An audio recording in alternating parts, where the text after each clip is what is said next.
Hi there, I'm Don. And hi, I'm Cindy. Welcome to Pearls of Liberty for March 29th, 2014.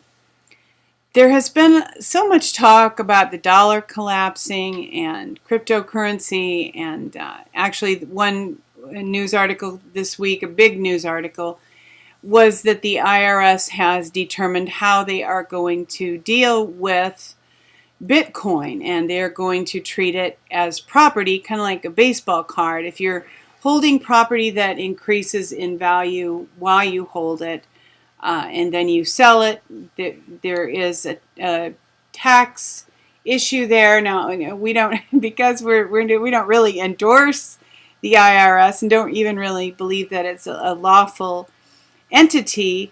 That we're not making a big deal of that, but Bitcoin has been big in the news this week because of the IRS making that ruling. And actually, Max Kaiser was a guest on Alex Jones yesterday, and they were talking a lot about cryptocurrencies.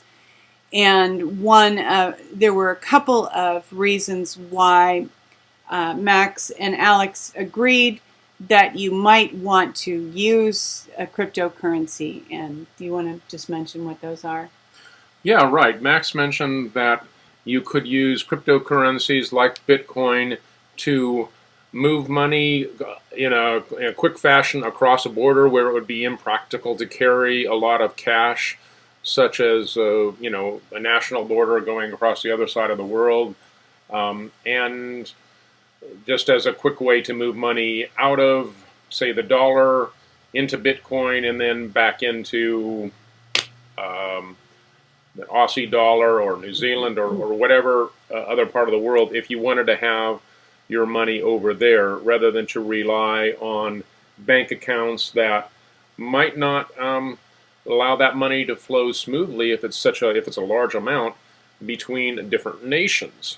That's the national borders is what cryptocurrencies can bypass. And then another reason would also be the storage factor. And just if you were going to hold the currency for a long period of time and you didn't trust national currencies like the dollar that might devalue or other currencies that might not be stable because of their government, then you have the option to put that money into a cryptocurrency, and it's much more compact, takes up a lot less space than something like silver or gold. So that's the second reason. So Don did some research on some of these cryptocurrencies, just to kind of followed his interest in them, and we've both talked about them for a while, and the pros and cons.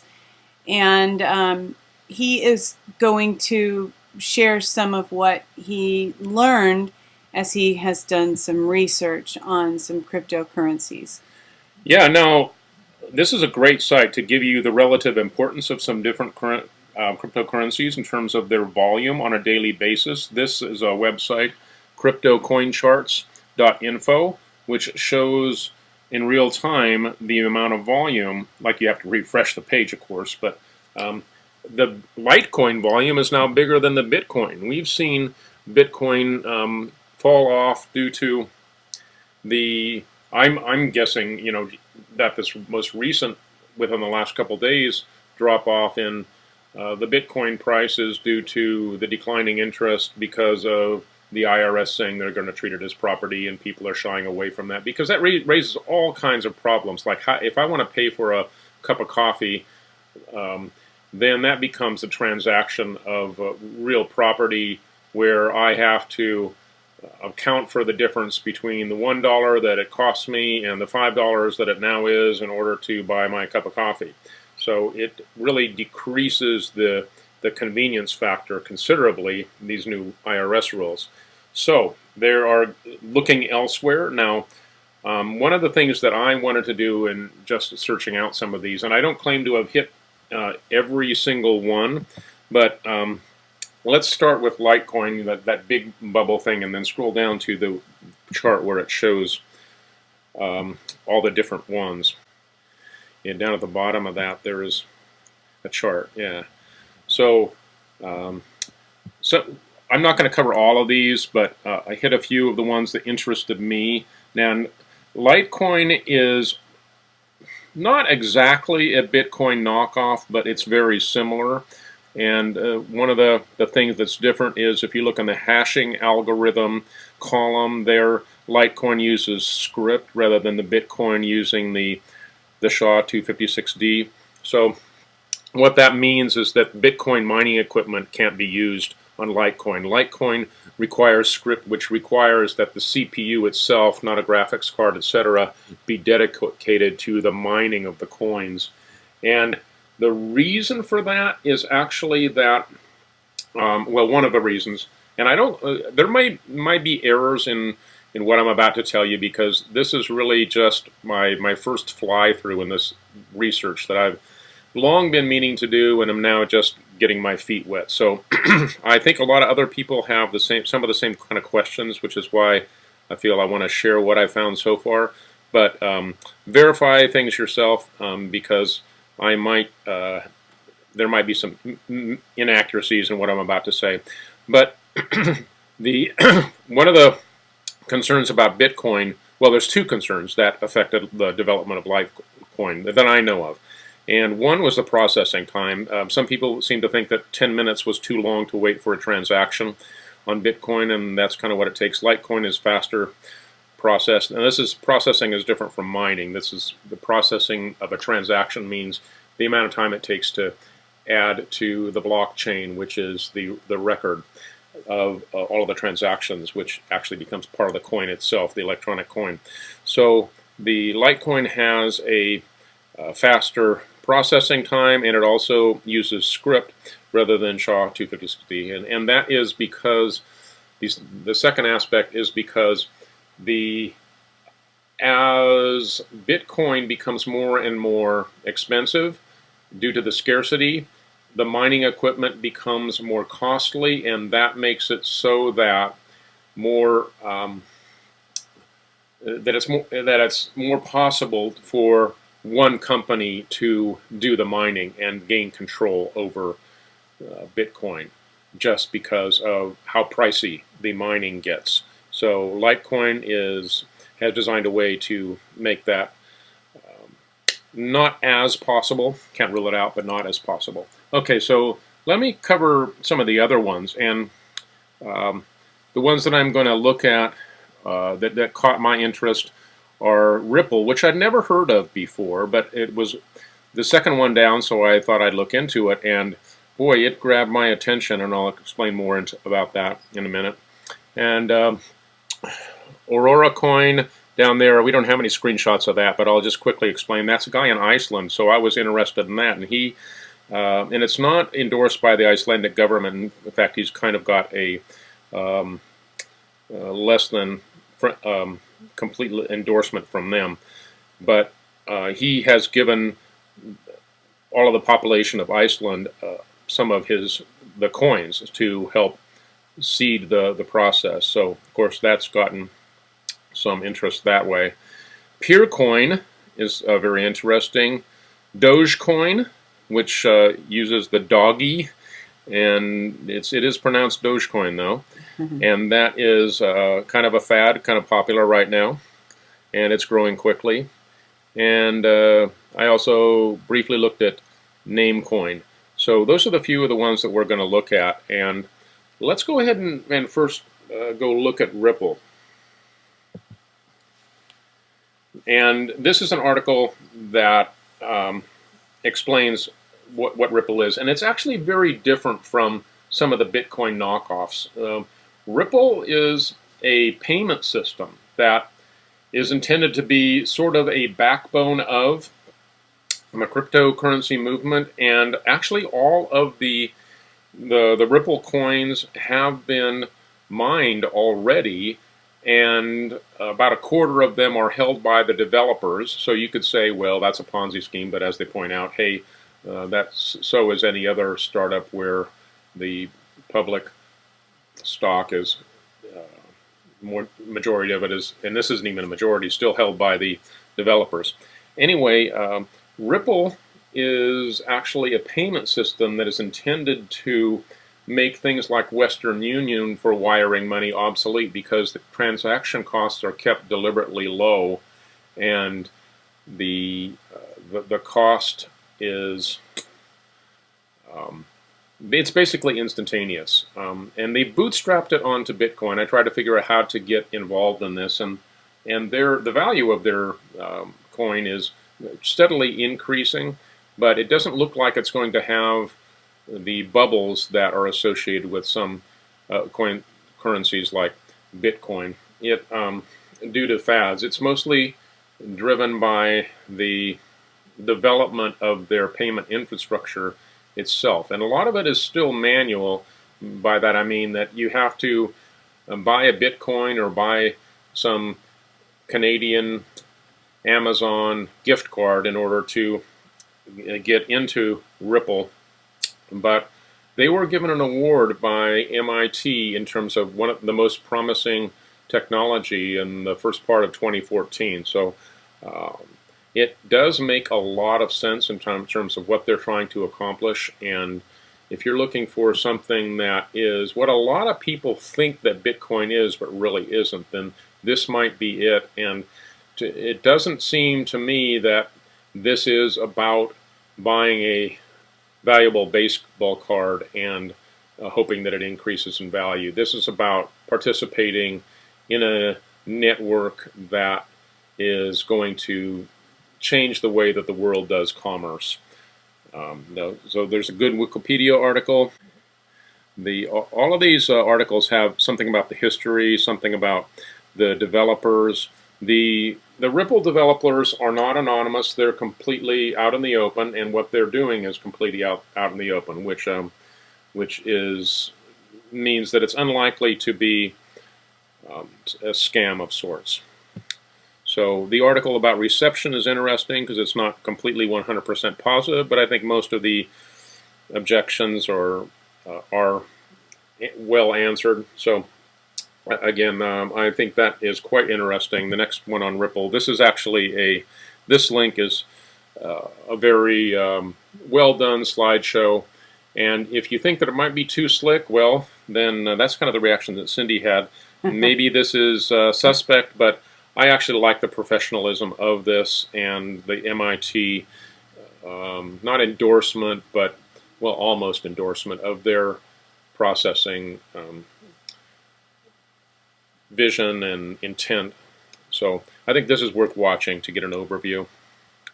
The next one I want to look at is Peercoin.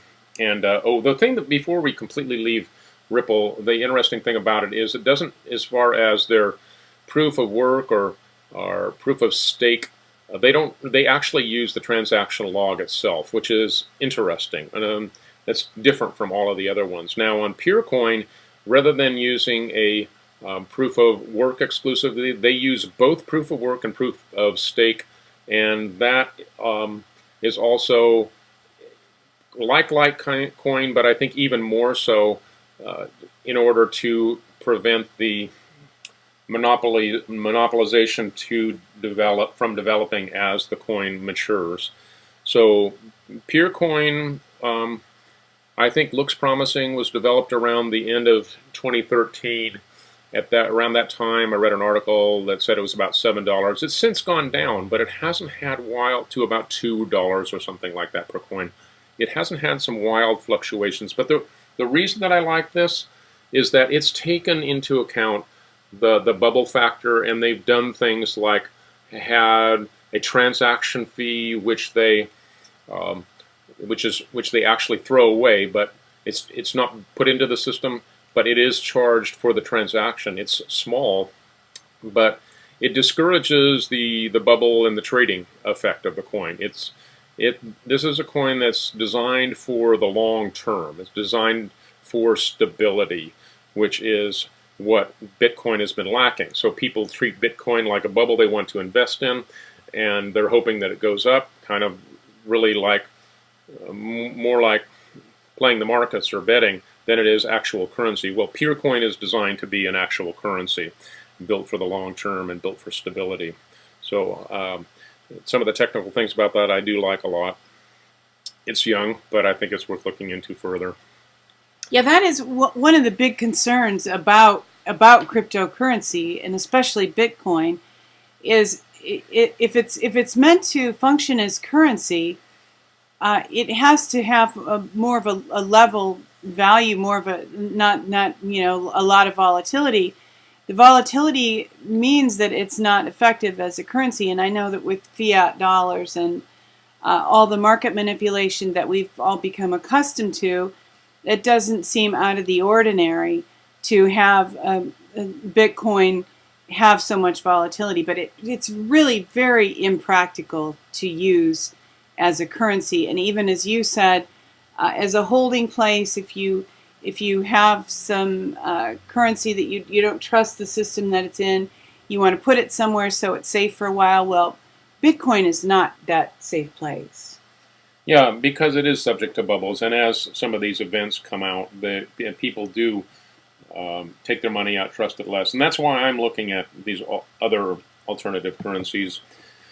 Here's some input. This just happens to be some feedback from one of the developers of PureCoin. And like Ripple, this guy is completely out in the open, explaining why he did certain things.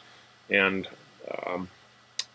then you can read this yourself from this link and get into some of the specifics of why they did certain things in developing their coin. He does use a pseudonym, though. Sunny King is a pseudonym. It was on that chart. But okay. I'm wrong. I'm wrong, then. Well, the altcoins are this is one of, I mean, not altcoins, but Anoncoin, ANC, is one that is designed to be completely encrypted. The transactions are anonymous. People thought, and many people still think, that Bitcoin is that way, but the transaction log actually records things like IP addresses and other aspects that can be traced to individuals. And the other ones do too. The other ones that I've mentioned previously do too. And one of the things that I was always hoping for was something that would actually function in the electronic world like cash does in the physical world, where there's just too many serial numbers to actually go to the trouble of figuring out who uses what cash on what date. But of course, if it's an electronic, that's all recorded, and it's recorded in the transaction log. They just have to connect point A to point B. In other words, your something like your IP address, which is not static, of course, that changes. But if you have records of people's IP addresses in real time, it's a tremendous amount of data. But you could figure out who did what transactions. It actually is all there, and with large computing power, you can actually dissect the transaction log and pinpoint who did what when. Now, with Anoncoin, that's not possible. They've deliberately made it so the transactions are it goes into a hopper where it's mixed, and you get out, when you do a transaction, you get out the right amount, but it's not traceable. It's not a part of the log. The log is anonymized on purpose. So I think that this has great merit, because it does actually do what a lot of people think that Bitcoin does, but eventually people are going to find out that Bitcoin really doesn't do that. So I think this is another one that's worth looking into in the future. So that's the Anoncoin website itself, and as you can see, they deliberately make a point of being anonymous. Then the next one is Dogecoin, and I mention this because it's very popular now. It's improved a little bit from Bitcoin, using some of the same kind of things that Litecoin used, and I think that the main technical developer of this was also involved in another cryptocurrency. I can't remember what one it was. But it was almost done as a spoof but then it became real. And as of some of the articles I've read, which were around the beginning of this year, the two developers of this had actually not met in person, but I suspect they have by now. But anyway, the It's a dog, and they use the Comic Sans Serif font, which is very like goofy looking. So it's like almost a joke, but it's caught on because people kind of want to be whimsical about their use of cryptocurrencies in places like Reddit, which is the trendy place for a lot of techno people to hang out. And the vision of the developer of this is that it be used as the de facto tipping currency for the internet. So if you like somebody, you want to donate to them, throw them a few dollars in a cryptocurrency, then you'd use the Dogecoin. And he did say that it is pronounced Doge, even though their little moniker is a doggy. So it's kind of confusing right off the bat for people to say, what is this? Anyway, it's kind of like a joke where it's not too slick, it's not too professional. People kind of like that, so that's one of the reasons that it's taking off. Whether or not it's able to weather the storms and maintain without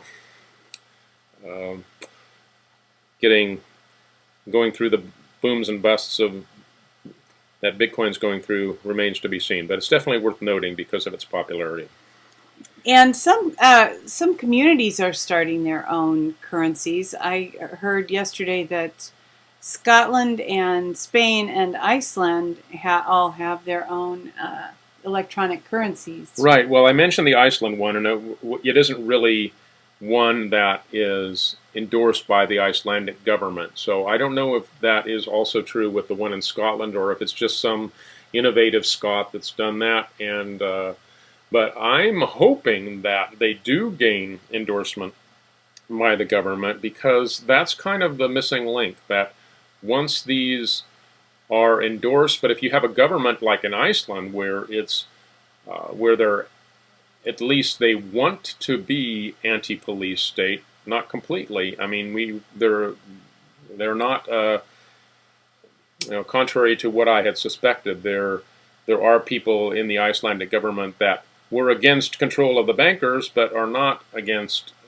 having a totalitarian state. So what you want is for a non-totalitarian, basically libertarian state to endorse a cryptocurrency, because then the population will really begin to use it en masse, and then it will have more stability because people won't buy it and sell it and then trade it as much. That's my thinking anyway.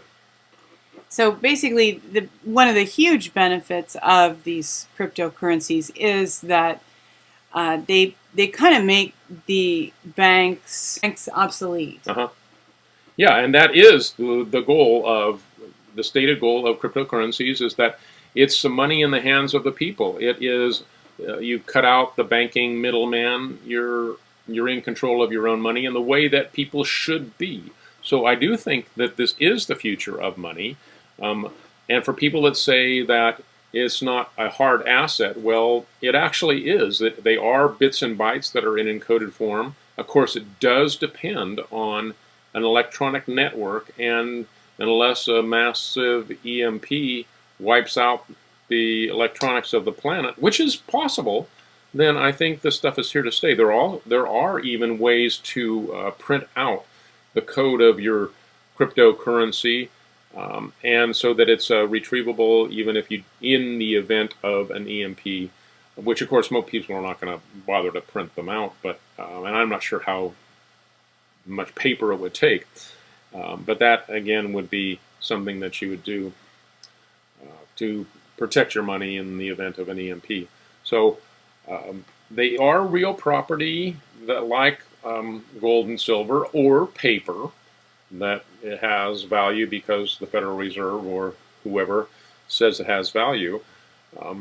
But they're not fiat in the sense of that the Federal Reserve fiat currency is not backed by anything. They're backed by the effort of mining, which is required by the specific algorithm of any given coin itself. So it's all, of course, very abstract, but it is real, and it is not fiat currency. It's not like somebody can just make this stuff up willy-nilly. You the inventor, developer, does come up with the concept, but then they actually rapidly lose control, which is the good thing. They are not able to control it except by however many they bought from themselves in the first point, which is an interesting story that I read about Dogecoin, is that the two developers didn't give themselves very much of it because they were kind of just doing it as a lark, and they quickly did lose control of it.